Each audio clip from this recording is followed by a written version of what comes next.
मोदी जी के साथ देश की जनता का एक प्रगाढ़ और मजबूत गठबंधन है। उनकी लोकप्रियता भी है, हर वर्ग उनके समर्थन में आगे भी आ रहा है और पूरे देश के अंदर मैं अनेक जगह पर गया हूं तो मैंने देखा है कि मोदी जी को प्रधानमंत्री बनाने में हर व्यक्ति अपना योगदान देना चाहता है। लोकसभा चुनाव 2024 में जो मई का महीना है वो सरगर्मी न सिर्फ मौसम के तौर पर है बल्कि चुनाव के तौर पर भी देखने को मिल रहा है। मुद्दे अहम हैं, नई पार्टियां बन रही हैं, पुरानी पार्टियां जो हैं वो भाजपा के साथ जुड़ती जा रही हैं। सबसे पहले महाराष्ट्र के अंदर देखेंगे कि शरद पवार जैसे एक सीजनल पॉलिटिशियन के पास एक नई पार्टी बन गई है। उद्धव ठाकरे इतनी बड़ी पुरानी बाला साहब ठाकरे की लेगेसी कैरी करते हैं, उनके पास एक नई पार्टी है। आपको लगता है नई पार्टियों का एक अलग गठबंधन जो है वो महाराष्ट्र में असर करेगा वोटर्स में? देखिए, इस समय देश में दो प्रकार के दल हैं। एक तरफ तो मोदी जी के नेतृत्व में पूरे देश को अपना परिवार मानकर काम करने वाले लोग हैं मोदी जी। भ्रष्टाचार के खिलाफ काम करने वाले हैं, तुष्टीकरण समाप्त हो इसके लिए काम करने वाले लोग हैं, देश आगे बढ़े इसके लिए काम करने वाले लोग हैं। दूसरी तरफ जो गठबंधन बना है, इंडी गठबंधन, महाआघाड़ी गठबंधन, ये गठबंधन कोई सरकार बनाने का गठबंधन नहीं है। ये गठबंधन अपने अपने अस्तित्व को बचाने का, अपनी पार्टियों को बचाने का, अपने भ्रष्टाचार को छुपाने का और कहीं न कहीं अलग अलग विंडो से तुष्टीकरण को बढ़ाने वाला गठबंधन है। इसलिए फर्क दोनों में साफ है, अंतर दोनों में साफ है। इसलिए पूरे देश के अंदर आज ऐसे गठबंधनों को जनता गंभीरता से नहीं ले रही है, जबकि मोदी जी के साथ देश की जनता का एक प्रगाढ़ और मजबूत गठबंधन है।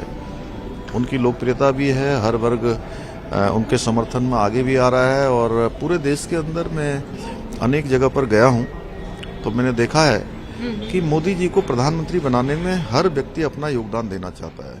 आज आप मुंबई की समुद्री किनारों के पास वॉकिंग, जॉगिंग और क्रिकेट खेलते नजर आए, तो क्या इसी खेल कूद के साथ भाजपा मोदी की लहर को लेकर आगे बढ़ जाएगी 2024 में? नहीं, वो तो हमारी सामान्य प्रक्रिया है। देखिए, अगर हम समाज में रहते हैं, उनके बीच में काम करते हैं तो उनके जैसे विचार होने चाहिए, उनकी जैसी क्रियाकलाप होना चाहिए। तो सामान्य प्रक्रिया है। वहाँ बच्चे खेल रहे थे तो मैंने भी सोचा कि मैं भी अपना बचपन याद करके उनके साथ थोड़ी देर के लिए खेल लूँ। इस चीज को कैसे देखते हैं सर कि देश भर में हमने ये मुद्दा देखा 2014 में जब भाजपा आई, एनडीए आई, तब करप्शन फ्री गवर्नमेंट चाहिए थी लोगों को। 19 में आई तो विकास के मॉडल वाली गवर्नमेंट चाहिए थी। 24 में वो एजेंडा क्या है? क्या राम मंदिर एक बड़ा एजेंडा है? देखिए, राम मंदिर तो हमारा संकल्प था और पूरे देश का संकल्प था, वो पूरा हुआ। कई पीढ़ियां उसमें लग गई तब जाके आज राम मंदिर मोदी जी के नेतृत्व में बना है। 24 में विकसित भारत का संकल्प है, दुनिया का सिरमौर भारत बने उसका संकल्प है। जो बड़े बड़े ऐतिहासिक डिसीजन लिए गए हैं और आगे बढ़े, गरीब कल्याण, सुशासन, ये सब आगे बढ़े। और साथ साथ और चूंकि मोदी जी ने कहा है कि ये अभी तक केवल ट्रेलर है, आगे पिक्चर बाकी है, यानी कि और बड़े डिसीजन होने हैं, देश के लिए और बड़े काम होने हैं। बड़े डिसीजन में रायबरेली का डिसीजन आ गया मीठी छूटते हुए, इसको कैसे देखते हैं? देखिए, ये डिसीजन एक ऐसा डिसीजन है कि एक पार्टी के युवराज, जहां से उनकी दादी चुनाव लड़ती थी, उनकी परंपरागत परिवार की सीट थी, वो परिवार की सीट छोड़कर चले गए हैं, यानी कि भाग गए हैं, मैदान छोड़ के चले गए हैं। तो ये प्रत्यक्ष है पूरे देश के सामने कि जो अपने परिवार की सीट पर नहीं जाने की हिम्मत नहीं कर पा रहे हैं, तो देश के अंदर उनकी हिम्मत वैसे ही टूटी हुई है। पूरी पार्टी जो है एक तरह से पलायन पर है। स्वाति मालीवाल अपनी ही पार्टी के मुख्यमंत्री अरविंद केजरीवाल के पीए पर आरोप लगा रही हैं कि उनके साथ सीएम ऑफिसर सीएम हाउस द्वारा प्रताड़ित किया गया। पुलिस थाने जा पहुंची है। क्या चल रहा है आम आदमी पार्टी में? केजरीवाल जेल से बाहर आते हैं, महिला पुलिस थाने पहुंच जाती हैं।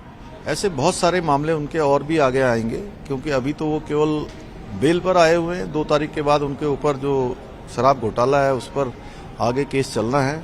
अभी आरोपी हैं वो। और महिला सशक्तिकरण की बात करते हैं तो महिला अपनी ही पार्टी की नहीं, देखिए, वो कभी भी जिस नाम से वो सत्ता में आए वो काम उन्होंने कभी नहीं किया। जिन अन्ना हजारे के आंदोलन से वो शुरू हुए थे वो पूरा का पूरा गायब हो गया, वो थीम ही गायब हो गई है। इसलिए दिल्ली की जनता उनको देख रही है कि वो झाड़ू लेकर आए थे कि हम झाड़ू लगाएंगे, साफ सफाई करेंगे, पारदर्शिता लाएंगे। उन्होंने तो लोगों की जो गाड़ी कमाई है उसी पर झाड़ू लगा दी है। राष्ट्रवाद की बात करते हैं, हिंदू राष्ट्र की बात करते हैं, हम राम मंदिर की बात करते हैं भाजपा के अंदर नेताओं द्वारा। ओवैसी 15 सेकंड का चैलेंज दे रहे हैं सारे एनडीए के कैंडिडेट्स को, प्राइम मिनिस्टर को, कि 15 सेकंड दिए तो वो दिखा देंगे कि क्या होता है, और जय श्री राम के नारे लगाने के लिए तैयार नहीं है। देखिए, देश अब बहुत आगे बढ़ चुका है। इस प्रकार की भभकियों से, इस प्रकार की धमकियों से कहीं देश रुकने वाला नहीं है, और देश अब सबके लिए एक समान कानून चाहता है, और ऐसे जो व्यक्तिगत एजेंडे हैं, ऐसे ध्रुवीकरण के एजेंडे हैं, वो अब देश में काम आने वाले नहीं हैं। आखिरी सवाल, 400 पार? हाँ, अब की बात 400 पार। बहुत बहुत शुक्रिया हमसे बात करने का। पुष्कर सिंह धामी हमारे साथ जुड़े थे, जिन्होंने कई मुद्दों पर बातचीत की और साफ तौर पर यूसीसी देश भर में लागू हो इसका भी इशारा किया है। नितेश सुर्वे के साथ शिवानी मिश्रा, टाइम्स ऑफ भारत के लिए मुंबई से।